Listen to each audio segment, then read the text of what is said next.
featuring interviews with some of the biggest names in magic.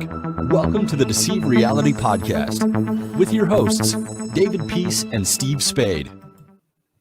And we're back. Hi, everyone. Welcome back to the Deceive Reality Podcast. I'm David Peace. Unfortunately, Steve Spade can't be with us. He's actually got to a gig, but we're joined by a very special guest this week, Dewayne Hill. Dewayne, how are you doing today? I'm good. How are you? How are you doing, sir? Doing absolutely amazingly. I have a bit of a cold that I've been fighting off for the last 2 days, so if I sneeze or cough, I apologize, but I'm trying my best. I've got all my medicines and everything to try and get this thing clear. It's a bit of a nightmare, but we're getting through it. So we're gonna get straight into it, I think, because the first question I always like to ask people is how they got into this weird and wonderful world that is magic. When did the whole journey really start for you? It started for me. I mean, I learned a basic coin trick. I was in middle school or junior high, but I really got really deep into it when I was in high school. So I saw a substitute teacher do a trick with some kings, and at the time I was trying to become a card mechanic.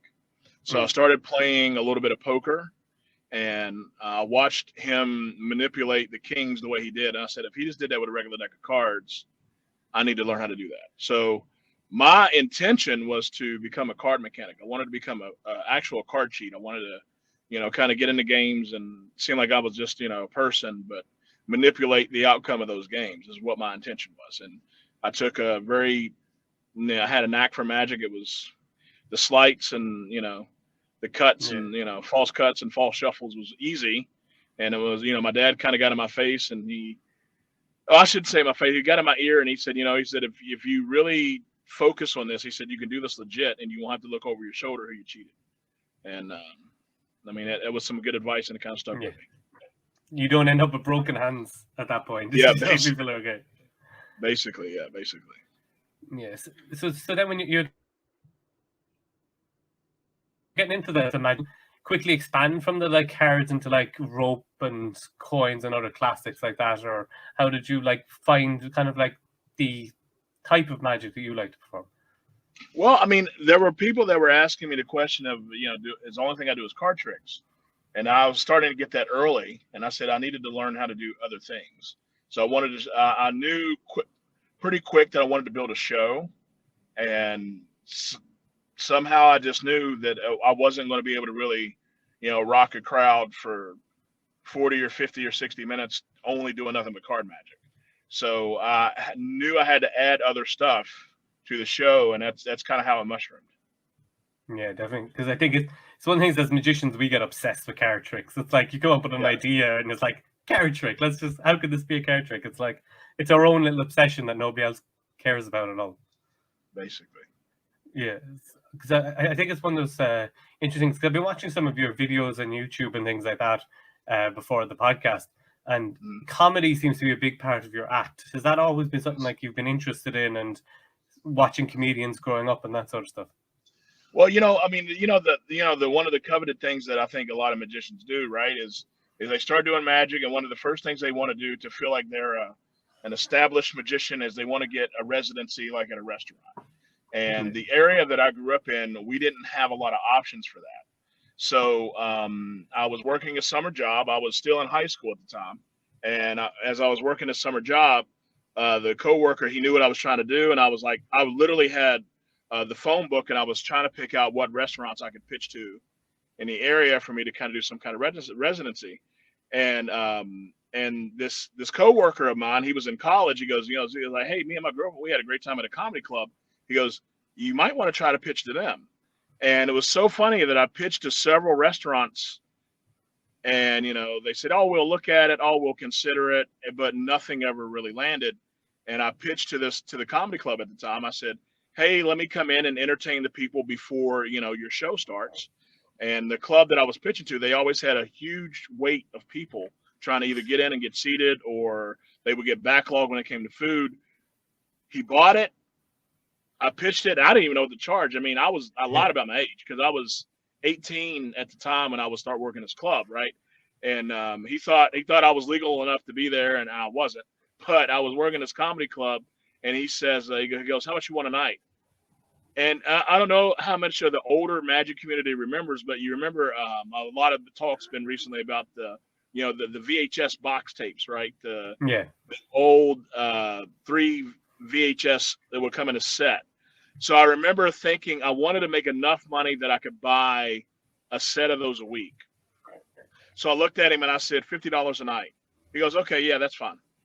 And I was like, well, damn, I said, that was easy. Okay. And I said, that was really, really easy.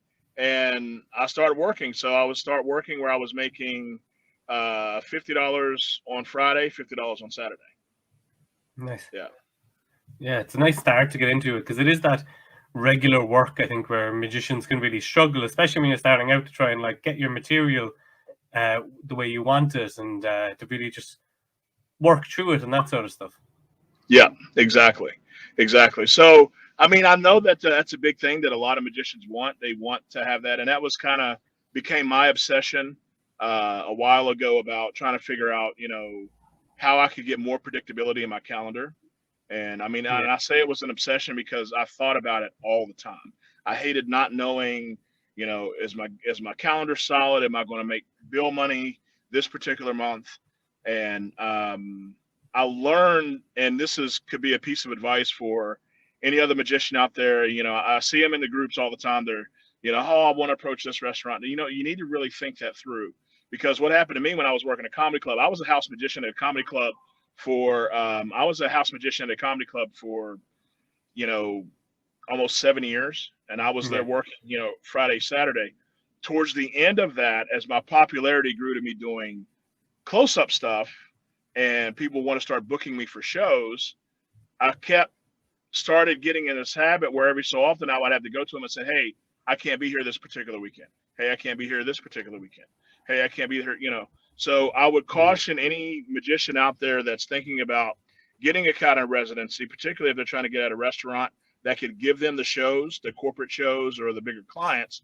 They need to consider that, if your popularity grows and people start really requesting you to perform, you're going to be missing that restaurant a lot. So, I ran into that, and eventually I just got to the point where I was too busy that I couldn't work the restaurant gig anymore.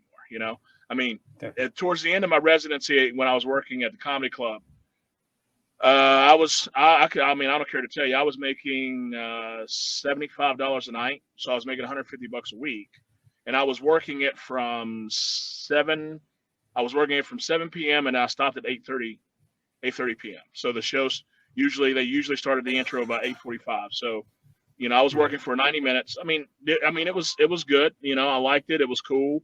It worked. But I got to the point where it's like, okay, this 150 that I'm making on a weekend, cool, but I'm turning down $400, $500, $600 shows because of this $150 gig. And I know that's always kind of a balance that a lot of entertainers, not just magicians, but we get into. It's like, do you turn down the guaranteed money, for the bigger payday? And that's always one of those things that we have to constantly battle.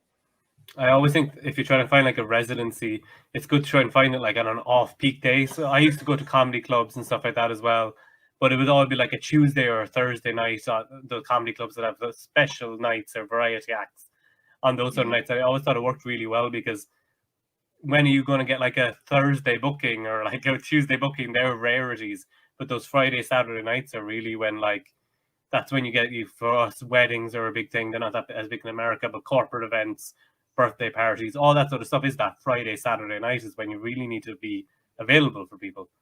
Right. Exactly. Yeah. So when you perform the close-up stuff like that, when did you decide to make a transition to doing stage performances, more stand-up bits? Well, I mean, see, that was the best thing. It was one of the best things I had about working at a comedy club, was because I would do a trick, and I learned.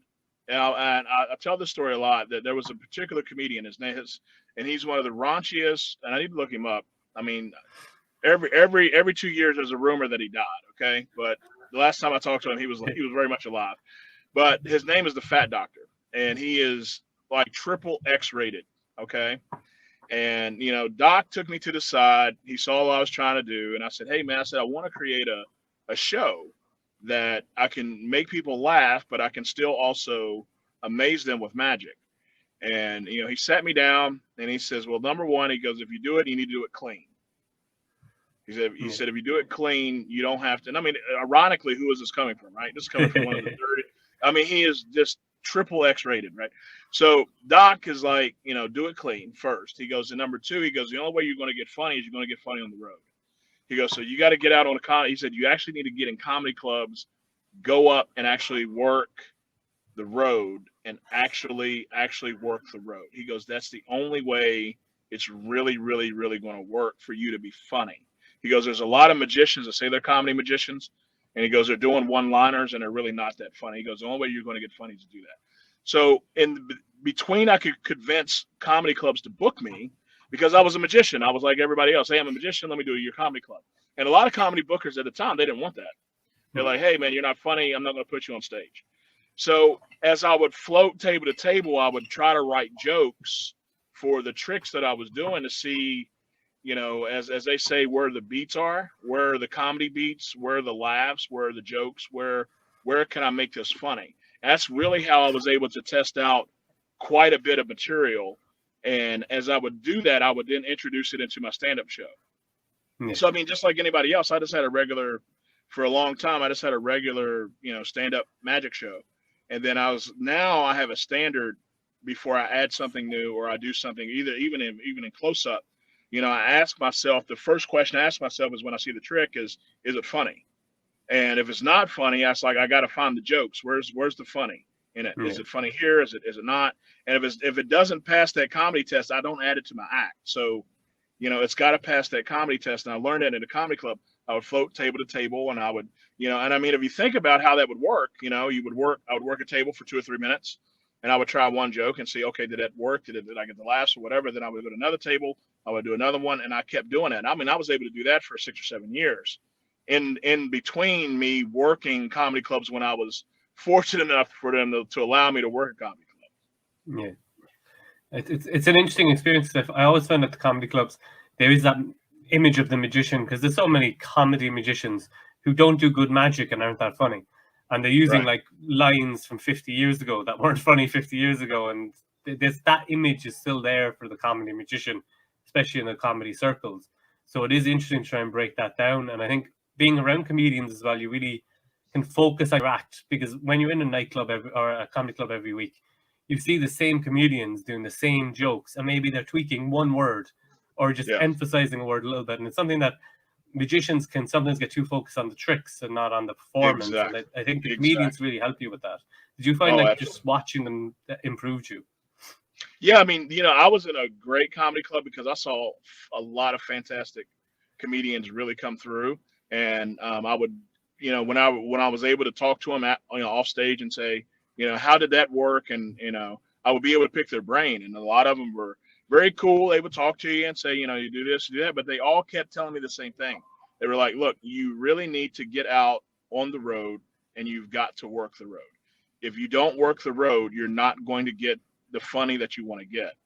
And I had to take that. And how I was able to get into comedy clubs, there used to be this list. Okay. There was this list. It was an old expired AOL free list that some comedian put out years ago. And it was a list and it had all of the comedy bookers, an email address. And email at the time wasn't even really popular, but the way comedy bookers used to book was faxing. So you would fax your avails and who you are in your bio, and you would send it to this fax list and say, hey, I'm available. I want to work your club. And then there were some people that were using email. Then as email transitioned, people got away and a comedy club away from faxing. So I'm telling you that story because I found this master list that was on an old AOL expired website that everybody at the time that was working comedy clubs in the country, they all used it. So I just scraped every email from every booker. And I sent out, said, hey, this is who I am. This is what I do. I'm a comedy magician. Let me work your club. Let me feature. That's meaning, your first act to go up. Let me feature. Nobody was really responding.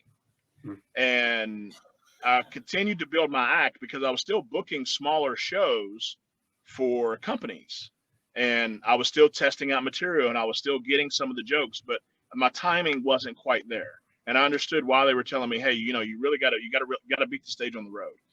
I was able to do that. And then I remember I got really frustrated one day, and I put all of these comedy bookers, BCC, and I put out there, I said, this is who I am. This is what I do. Let me work your comedy club for free as a feature. And if I don't kill the room, don't ever book me again. And out of that, I had 3 comedy bookers actually respond and say, all right, we'll give you a try. And, went out to one comedy club, did their room. Right after that, they said, hey, this is a mistake. You're good. We're going to go ahead and bump you to headline. I was like, damn, okay. And then I did 2 more comedy clubs, 2 more comedy club bookers. Then they start booking me. And then this one particular person, he's very famous in the comedy club. His name's Tom Sobel.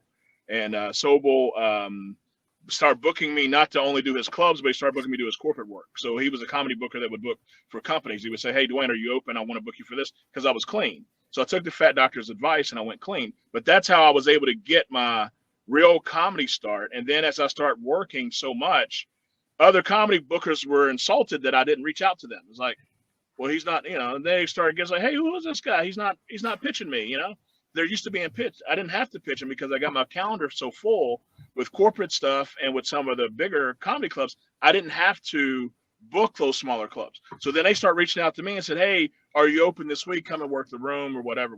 So, but all that was taken back to the same advice that I had to go into clubs and try to make myself and try to get funny. Yeah, it's such a different time as well. Of like nowadays, people have video on their phone that they can video their set, upload it to YouTube, and that can be put in the email. But back in the day, like you need like a camcorder or something. We had tape. I mean, you really and there were guys that were making money at that time that you would pay them to come and record your set, and then they would put it. And I mean, I remember one year I sent out like 100 VHS tapes, and I mean I had to pay the postage on that. Okay. Yeah. And I mean, bro, you're talking like 2000, 2001, right? So I sent out V8 because DVDs wasn't, and like a burnable DVD, that wasn't even, that was rumored. That wasn't official yet. So, I sent out VHS tapes, and I had to take one master tape, and I bought a double head VCR and then recorded it to a blank tape. And I did that 50 or 60 times. And I did it 50 or 60 more times. And I sent them out to these comedy bookers and say, here's the old joke was, here's my tape, watch my tape. But yeah, man, that was always a funny thing that you would send out these VCR tapes. Somebody would watch it. Most of the time they wouldn't watch it. You'd call them, landline phone, call them up. Hey, did you watch my tape? No, we did not. Hey, we'll watch it next week. They wouldn't watch it. You had to get booked word of mouth. And that was how you had to do it. But yeah, I mean, it wasn't like it is now. Like, hey, here's the YouTube link. Watch it, I mean, you had to record on a VCR, and we sent out VCR tapes, man. It was crazy. Yeah, it's such a different time. People today don't realize like the amount of effort that people used to have to put into like physically burn tapes and pay for them, the shipping, as you're saying. It's just such a different time. And then there's no even view counter to know if they've actually watched it. You just take their word for it and all that sort of stuff. It's definitely mad. And then you pay someone to come and film, and it might be the one show that the crowd just isn't into it, or it's like you had one shot. I mean, you had one shot. I mean, there were guys that they would charge you $100 to film your set, or $150, and then some people had a deluxe service where it was $175, and they would film it, they would edit it for you, and then they would send you a master VHS tape. And it was like, I mean, even if you was working a club for 4 nights, you had to pick your night and say, hey, come on Friday night. And you had hoped that was a night that you got a lot of good laughs. If you didn't, that was the tape that you had. So that was it.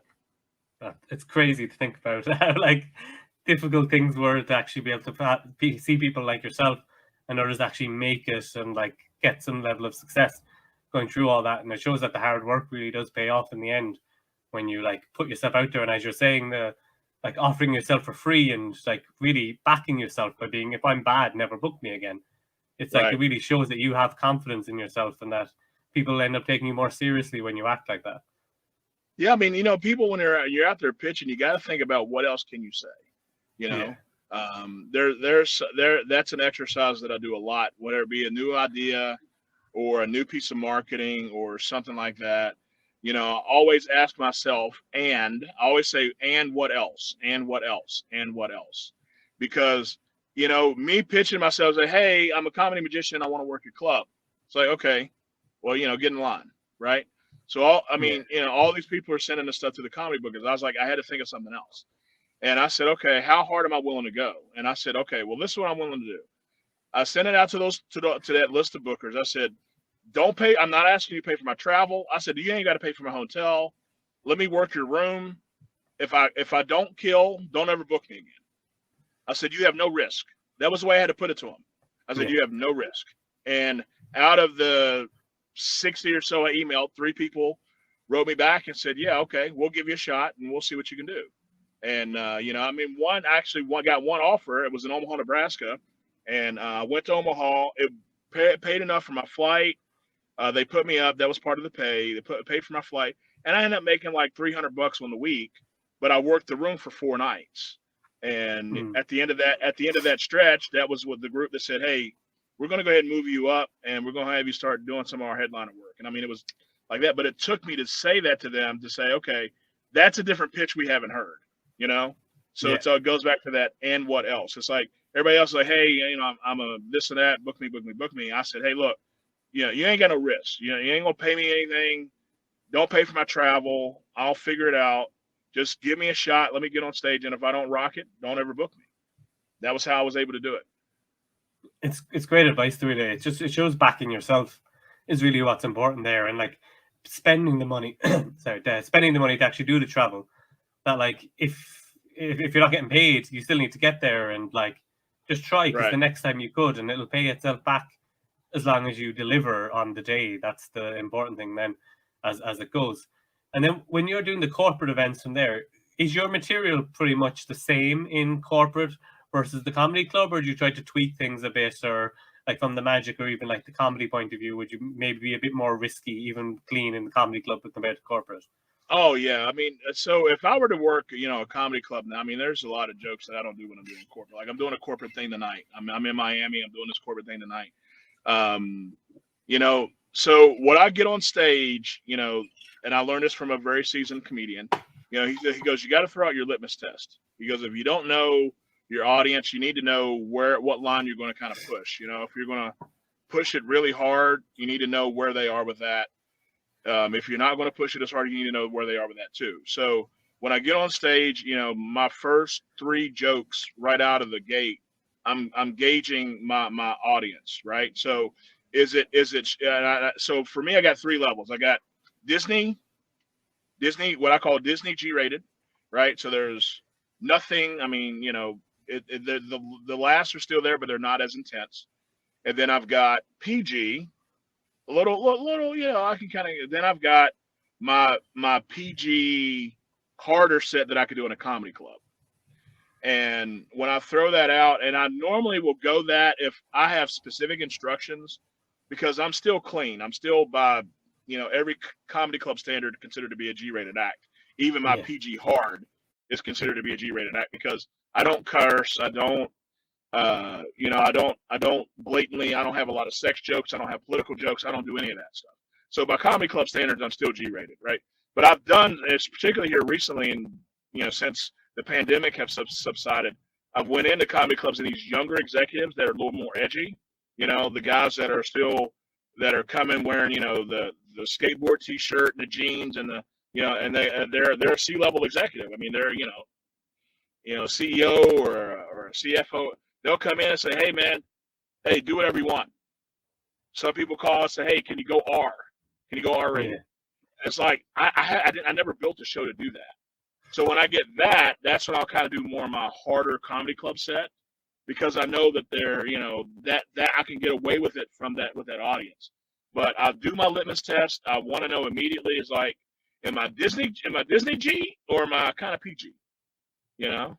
And the only time I'll go harder than what I would consider PG is when, you know, I got somebody that's specifically saying, "Hey, man, we want you to be dirty. Hey, you can say whatever you want, you know, blah blah blah, cut loose, you know." And I'm like, I just don't do that. I just don't have that kind of a show. But I just kind of go with the punches and say, okay, yeah, that's fine. And I'll kind of do more my comedy club, Yeah, you know, my harder comedy club set. definitely. Because I think it's important as well to like know yourself as an act, that you're not just because they want something harder. It's like then book somebody who's that's not Right. like who you are. So it's really interesting when you're performing like that to make sure that you don't like just create a new show just for them, because it won't be as good. You won't get the laughs that you want, and when you're performing. And it's very interesting listening to like the different sets and doing those litmus test things, because I think it is something that's important, because sometimes when you come to an audience you might think that they will want the G, but they actually want the PG like 13 or like a little more hardcore stuff. It's very hard to judge like that when you're just looking at people. I mean, I've changed at the drop of a hat. I've been on stage and I've been doing something, and I'll get to a certain joke, and I'll say, "Don't do it with this one," and I'll pull it, you know. And I remember recently here 2 weeks ago, I was on stage and I was doing a fundraiser, and I thought that I could do, and there was one particular joke I delivered, and I didn't get quite the laughs. I got kind of a ooh, and I was like, ooh, okay, maybe I shouldn't have done that, but I immediately recovered. You know, that will happen. I mean, you know, that's part of it. But I think as a seasoned professional, as you get better at reading the audience, you'll know, okay, I can get away with this joke here, or I can't, or don't do it, or yeah, go ahead and slip it in and let's see what's happened. And that particular one joke that I remember, I just remember how I felt on stage. You know, one, as they say, don't ever let them see you sweat. But I was on stage and I delivered it, and I got some laughs, but they didn't erupt, and I was like, ooh, I should have said that. And I just kind of, you know, just kind of skated over it, and you know, I recovered well. Fortunately, it was in the middle of my show, wasn't at the end of it. So Yeah. You've enough time to bounce back at that point, because that is always the worry, where everything's going great and then you go, I'll try it. And it's like, oh no, what have I done? It's just killed it.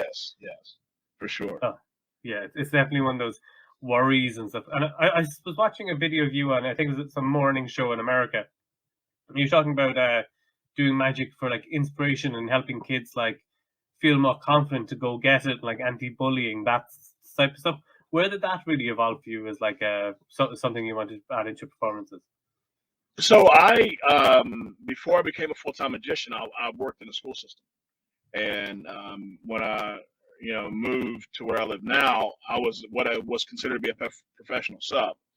So my calendar wasn't full enough as a magician, so I still needed something to kind of supplement my income.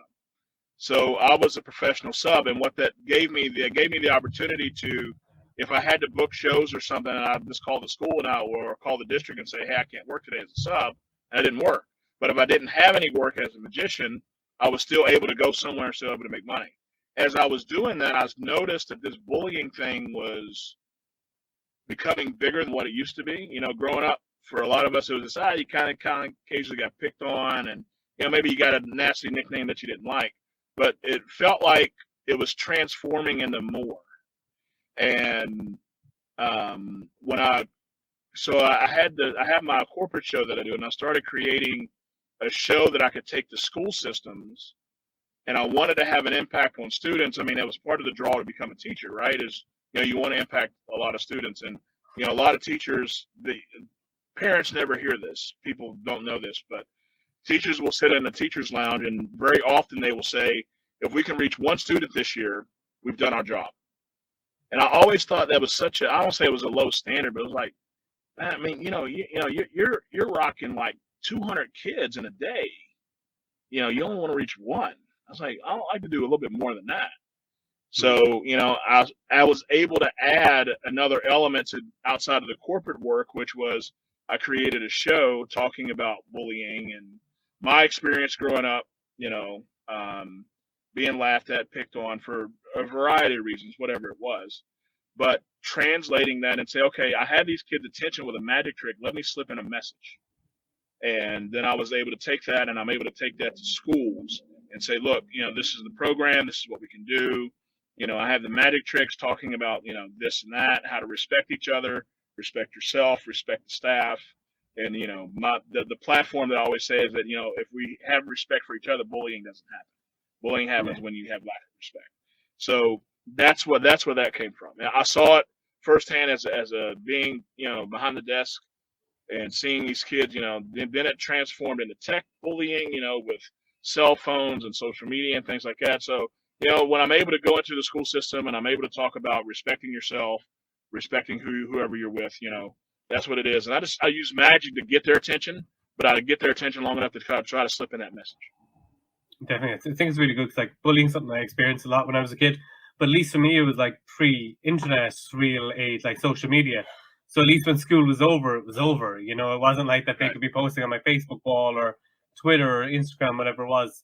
So it's definitely a completely different world now for people who are experiencing bullying and that sort of stuff, because it can be it's much harder to escape from it because you still want to feel connected and have the social media accounts because all your friends do, but you leave yourselves open to all the abuse that can come hurling back in. So I think it's really cool because I think magic works really well as a metaphor, and you can use it to try and explain complex things to people. I think the bullying thing is definitely something that it's something I've looked at in my own work to maybe weave in, because it's definitely such an important topic, because it can be quite damaging for people if it hurting people's confidence at a young age is something that can take a while for them to bounce back from. Exactly.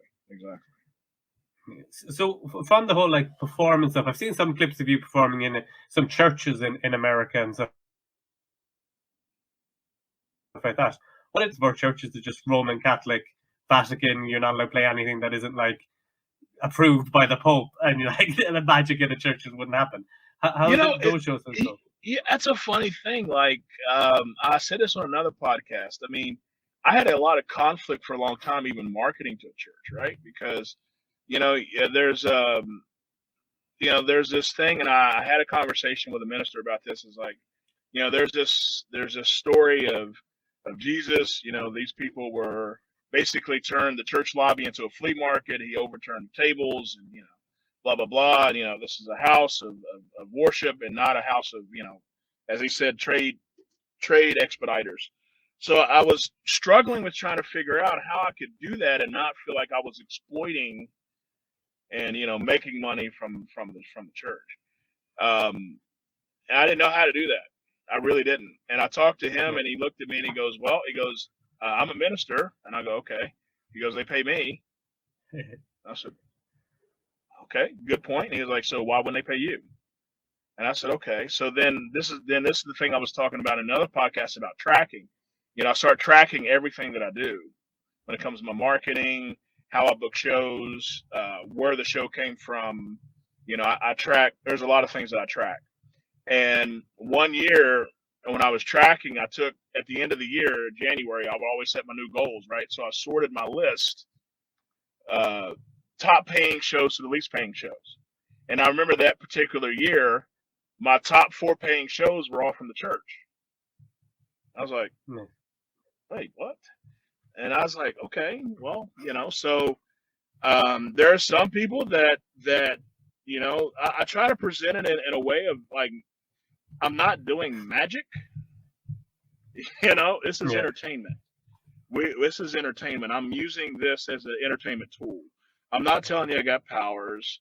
I don't practice the dark arts. I'm not conjuring spirits. You know what I mean? And that's what you tell them anyway. They don't need to know that you're really practicing the dark arts in the background. They don't need to know that. But yeah, I mean, being in that circle, that there are some people, particularly that are extreme churchgoers, they associate those two things together. And I understand where that comes from, but it's bro, that's not my party, man. I mean, hey, I'm doing a card trick. I'm not trying to, talk to your dead aunt or something. You know what I mean? It's not that deep. It's just a card trick. So I start marketing that to churches because churches wanted to, and me having a clean act, churches want, they're still adults, I mean, they still occasionally have a beer. They still have, whatever they, and enjoy physical contact with a particular person. Right. So there's still people that want it, but they don't want to necessarily, sometimes they don't want to go to a comedy club and hear a bunch of dirt, filth, and then they leave the comedy club feeling dirty that they went because they go to church. So I start marketing the show saying, hey, look, let's bring a comedy club experience to your church, at your church, and everything's clean, everything's G-rated, and everybody can still have an adult good time and not have that feeling of, hey, they've done something dirty or they've done something wrong. Yeah, I think it's really good. So I remember I was watching one of your promos earlier, advertising towards the churches, and there was a clip in it where you're doing a rope routine, and you put the two ends into your pocket, and you've a woman on stage, and you're like, "Oh, reach into the pocket," and she goes to you, and you're like, "What are you doing? We're in a church," and like you're kind of playing it off, and it's like that's the sort of stuff that like it's humorous, but it's still clean enough for the environment, but it's got that like that little bit of edge where people are like, "Oh, I know what he's talking about," but it's like it's got that sort of nice. It's a nice line to have that it actually does feel like a comedy club without being too. Because the issue could end up as being like too patronizing, as you're saying. They're still adults. You don't want to do a kids show for a bunch of adults as well if you're doing it. Exactly, because they don't want to see that, And there are times that I've marketed to churches, and churches say, hey, is this okay? And I say, do you want this to be an adult only night? Where they call it like an adult date night, where they kind of drop the kids off at at the child care for the evening, and then the adults can enjoy being adults.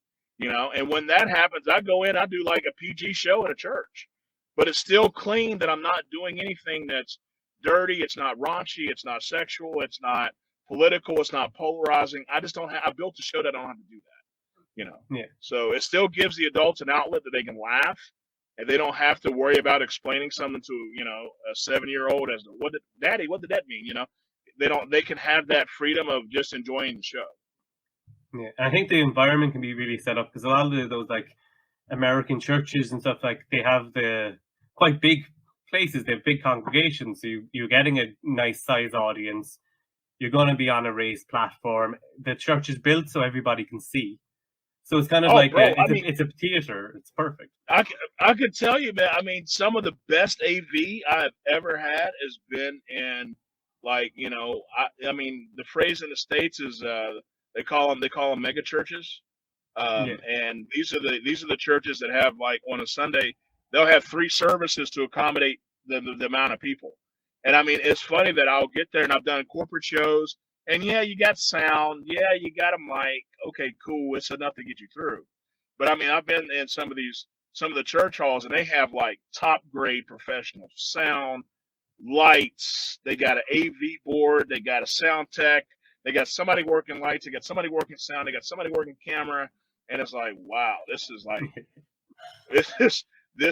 definitely it for sure. Yeah. You're like, I'm on Broadway. I've made it. This bro, I've done some crazy, like, and I love doing those kind of mega churches because I know everything that they're going to have is going to be top notch.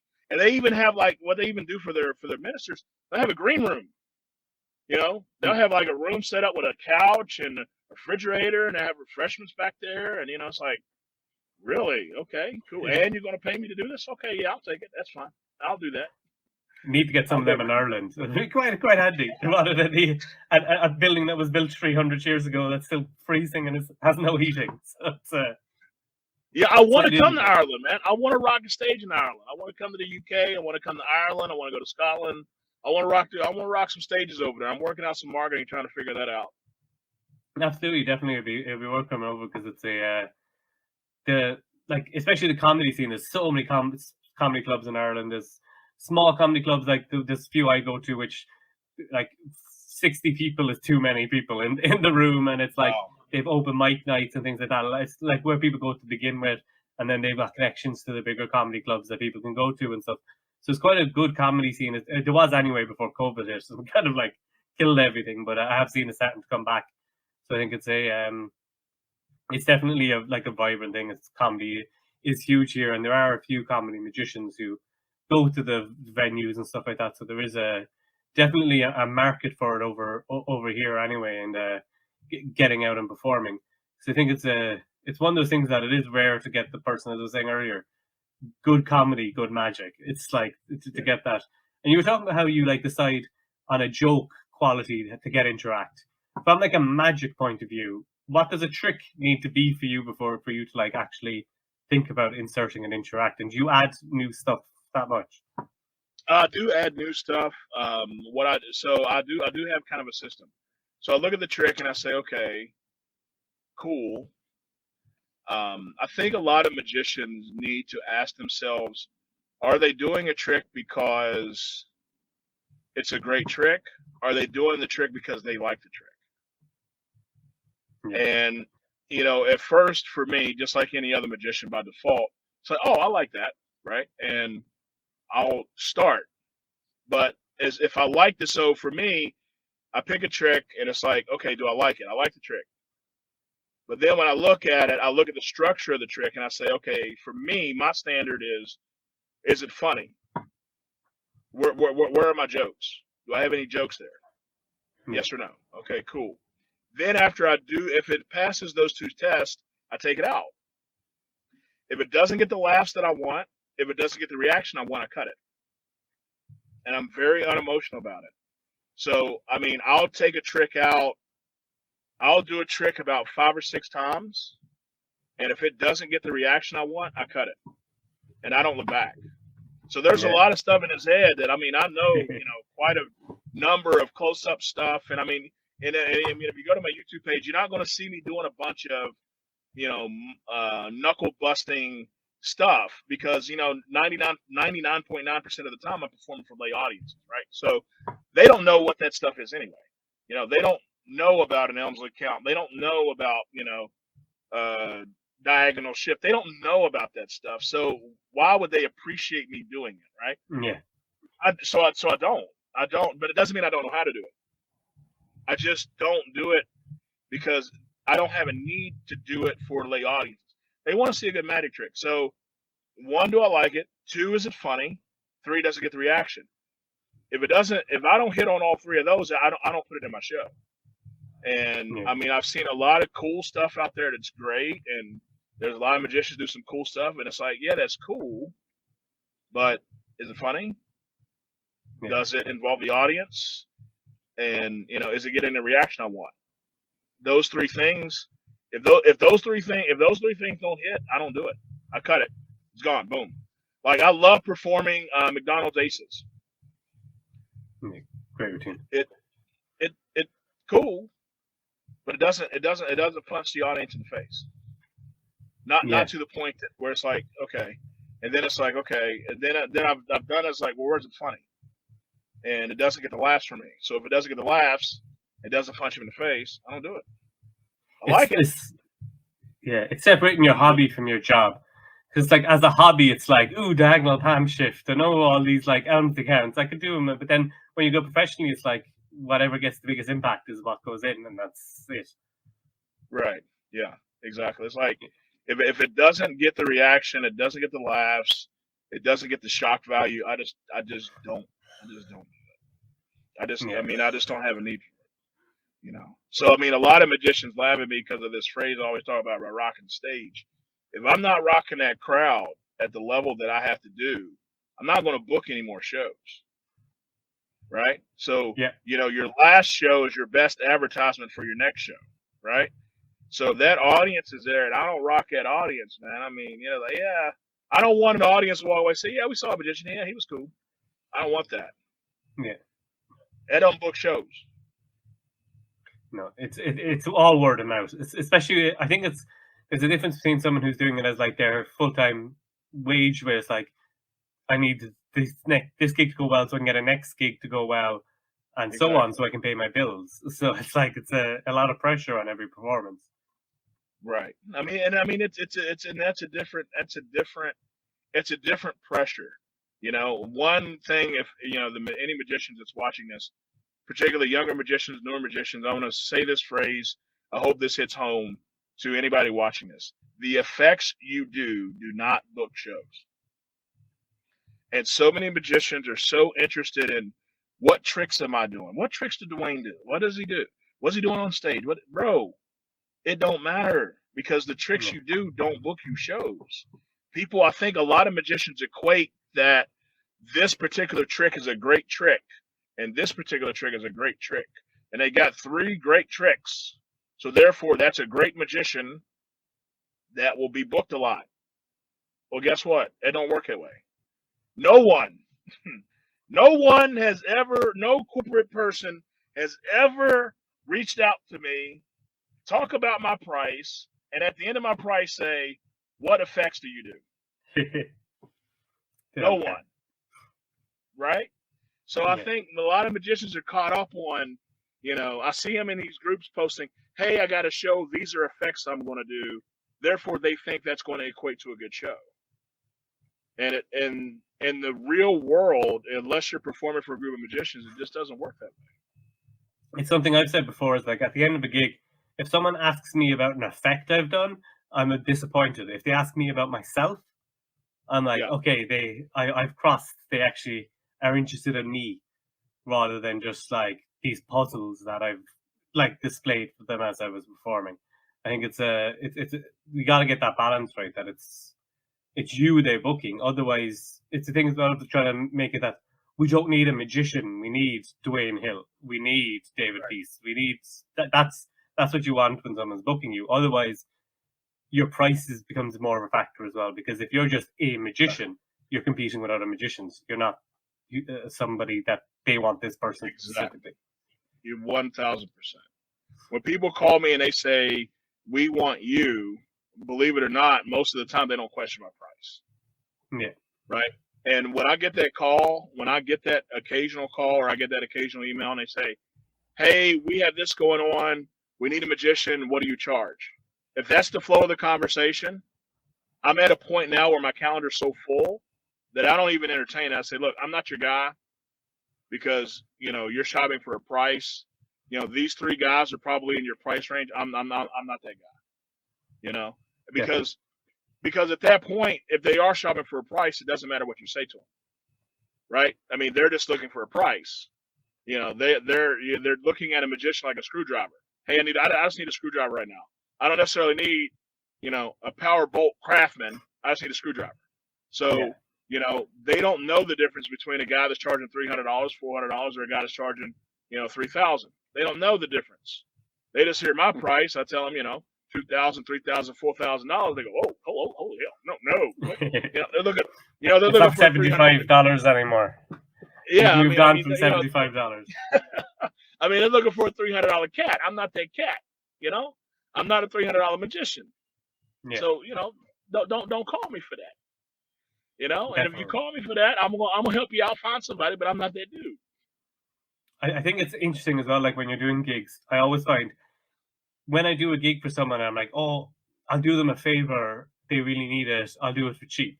You get no respect. You get treated badly. No. You don't do that. And then once you get paid what you deserve or what your normal fee, suddenly everybody's super nice to you. You might have a green room. Everybody's looking after you. Well, sometimes when you drop your price, you become an annoyance, even though you felt like you were doing them a favor.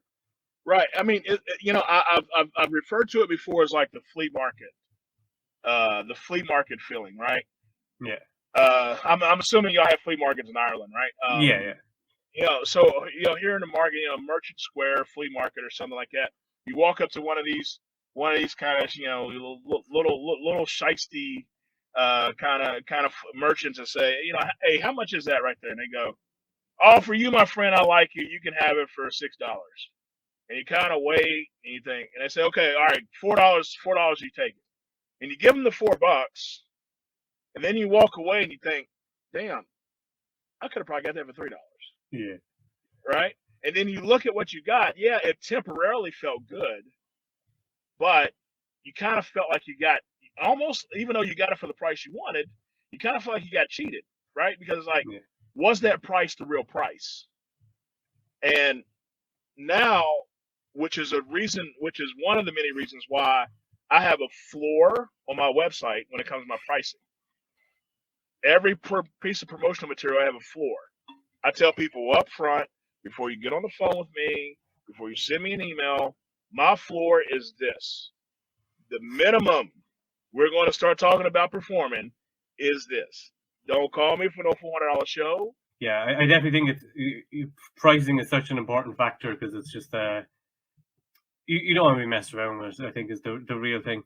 But we're coming up on the hour now, and I know you've got a gig today as well, a working way. So I'm going to bring this up, which is the good, the bad, and the ugly, which is we ask our guests to tell a story of a performance that maybe started out good and slowly went downhill to usually disastrous effects. Do you have any stories? I know we only ever mess up once, but do you have that story, something that pops into your mind? Yeah, I can tell you. So I was working it was a makeshift comedy club, and it was in Portsmouth, Ohio. And there was a room. This comedy booker booked the room. It was in Portsmouth, Ohio, and it was the show was like on a Wednesday night or a Thursday night, and it was in a hotel, and they were trying to do a comedy night. They were trying to host a comedy night. So the one particular headliner, and I was booked. We were booked together as what was called a co-headliner thing. So we both got close to the same pay. It was supposed to be like what they call like a powerhouse type gig. So we got there, and the room was set up for about 90 people. Okay? Yeah. 7 people showed up. That's fun. And the 7 people that showed up, they didn't even know each other. So it was like a couple, and then it was like a couple, and then it was like 3 people, and then it was like one person literally was by himself. And they all spread out. So I was supposed to go first because I wasn't the official headliner, right? The headliner comes to me, and this was me being young, and I was stupid. I didn't know. Headliner comes to me and goes, he goes, hey, he said, hey man, you know what? You're doing good, man. He goes, you know what? You should close this show, man. You should close the show. I'm like, really? You think? He's like, yeah, man, yeah, you should close the show. And I was like, okay. He is, I'm gonna go first, and you go ahead and you just close it out, man. You close it out, rock it out. I said, okay. So I'm sitting in the back of the room, and I'm thinking, okay, maybe more people are going to show up. Nobody else showed up. And the first guy goes up, but we were both slated to do 35 apiece. He goes up, he does like 12 minutes. And he's like, all right, guys, thank y'all for your time. Here comes your headliner, comedy magician Dewayne Hill. And he just walks off stage. And I had to go up. And then the manager of the hotel was like, why did that guy leave her? I was like, I don't know. He goes, well, can you make up the time difference? Now, I was excited that I was going to do 35 minutes. Yeah. And I was like, okay. I was like, so I'm supposed to try to do 50? And I'm up there, and I'm going through the motions, and the only thing I could think about when I was on stage, I was like, there's 7 people here. Nobody laughed. There's 7 people here. And I'm like, what the hell am I going to do? You know, I don't know. I didn't do 50. I ended up doing, I don't know, maybe 30, 32 minutes or something like that. And I cut out too, but I was just like, this has got to be the worst possible experience I've ever went through. Oh, and I mean, they were just standing there. I mean, it was in the middle of the week. They wasn't drunk. They were scattered out, 7, 8 people. Nobody laughed. It was just terrible. It's the worst. I remember I was talking to a venue because I'd done shows in other venues, and this venue were like, they're like literally down the road from my house, a few doors down, and they're like, oh yeah, we can handle ticket sales. You don't need to handle that. I know you've had to do that yourself. We'll handle all the ticket sales. You just need to show up on the night and do the show. It's like, perfect. Day of the show, showed up. So how many tickets have sold? 2. Oh, 2 man. tickets. So then my wife was helping with the show. She ran downstairs and started like giving people discounted tickets from just the people in the bar downstairs. And they were the people who'd been in the bar all day, like the old men who just go to the bar when it opens and stay there. And they came upstairs, and one guy, I got him up to help, and he started stripping, just started taking off all his clothes, and then wanted to get down on all 4s until one of his friends dragged him off the stage. And I was meant to do 2 40-minute halves. I did a 20-minute half and a 10-minute half. And I got out of a straitjacket faster than I've ever gotten out of a straitjacket in my life. It was just like, and thank you, bye, see you later. Wow. It was just the worst. The worst I've ever seen, though, was a comedian. He booked the Cork Opera House. He was on TV. Very funny comedian. About 1,000-seat venue. About 30 people in the venue. They couldn't fill the front 3 rows, and he was just like it's gotta hurt. Oh yeah, no question, man. No question. Yeah, that's an ego boost or an ego killer if there's ever for one. Sure. Yeah, for sure. For people who want to reach out to you and connect online, where's the best place for them to find you and find out more information about you and what you do? I mean, you can hit me on any of the socials whatsoever. You can hit me on Instagram, Dewayne_Hill. You can find me on Facebook. And the thing I like to do is like, look, if anybody out there, any entertainer, okay, if you have a question about the business side of this, trying to book more shows, that's what I'm about. That's my whole thing. I want you to win, right? Because the more you work, it helps everybody. Yeah. I want you to raise your fees. Okay, I want your fees to go up. I want you to charge more. I don't want you to be shy about talking about what you charge. I'm not shy about it, and sometimes it's perceived as somebody's bragging or something like that. It's like why shouldn't we be more transparent about what we're charging, right? If we're all charging the same, everybody gets a raise. Yeah. You know what I mean? You don't see other industries be so secretive about their fees, and I'm just one that I practice what I preach. I'm not going to hide what I charge. I don't have to do that, right? So, if anybody has any questions, they want to hit me in the DM. I always respond to everybody. Sometimes I might take a little bit of time, but anybody that hits me in the DM and you have a question about booking shows, filling your calendar, charging more, finding corporate, whatever that is, I'll always respond to you because I remember what that was like when I was trying to transition and try to go full time. I reached out to all these people that were supposedly the greats, right? I reached out to some of the big names in magic. Emailed them. I saw that they opened my email. Nobody responded. And I remember how that felt. And I said, you know what? I will never be that person. So, and the thing is that if I give you advice, I'm giving you advice from something I've done. Yeah. This isn't a theory. This isn't a group of guys sitting around a table at a magic club, discussing an idea. I'm telling you exactly what I've done. This is exactly what I've done. This is how it worked. This is how it played. This is how I was able to do it. And I'll tell you exactly what I've done. So feel free. Anybody want to reach out to me? I'll get back to you as fast as I can. I'll answer your questions best I can. Absolutely. I definitely recommend people do that. I might even be doing it myself. So, sure. No question. Absolutely. It's great. It's absolutely a pleasure having you on. And best luck with your gig tonight. And I'm sure you're going to kill it. And right. we'd definitely have you back on at another time. So definitely talk to you again soon. And for everybody who watched this, if you can subscribe and all that stuff that I meant to say that I always forget to say. So if you can do all that, we really appreciate it. So absolutely. Thanks again, and thanks everyone for watching. And we'll talk to you again next time. Thanks. Okay.